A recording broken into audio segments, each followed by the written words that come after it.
看电影、唱 KTV， 还是拍高尔夫球等活动哦，民众会阁放另外吸五落税。早起立法院伫咧审五落税的修正草案哦，调查立委是拢支持讲废掉五落税。也毋过财政部长曾翠惠是强调讲，五落税哦是地方政府正重要的财源，现阶段哦无应该废止。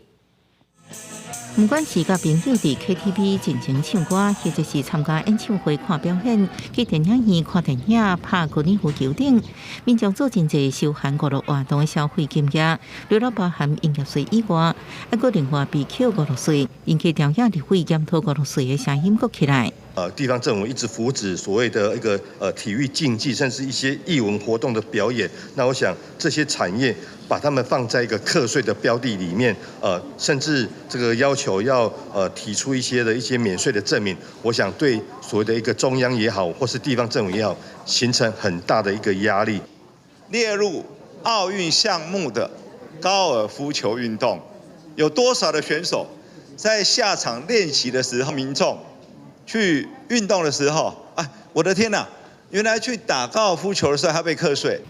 国内五落税是民国31年抗战时期开始扣的，最初的目的是重复国库税收，提倡战时减弱生活风气，佮针对高消费的五落扣税，佮来阻止这现象。项目包含电影、表演、戏剧、音乐演奏、竞技比赛、高尔夫球场等等。不过，立委认为目前文创产业营业额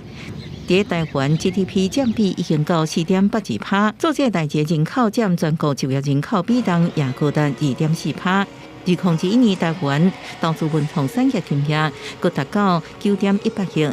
也就是讲政府一直鼓励文创，算是扣五落税，是自相矛盾，所以建议财政部应该废止。17年来呀，我们财政部做了哪一些努力，针对娱乐税该废止？没有嘛？ 不废止，然后接下来项目考虑税率的上限往下调整，以及赋予地方政府的一个权限，它可以去做停征。财政部表示，五落税是乡镇市重要财源，而且无适合替代财源，为保留地方自收财源甲财政自主空间，尊重地方政府意见。现阶段依然无适合废止，不过扣税项目应检讨，税率上限也应调降。记者综合报道。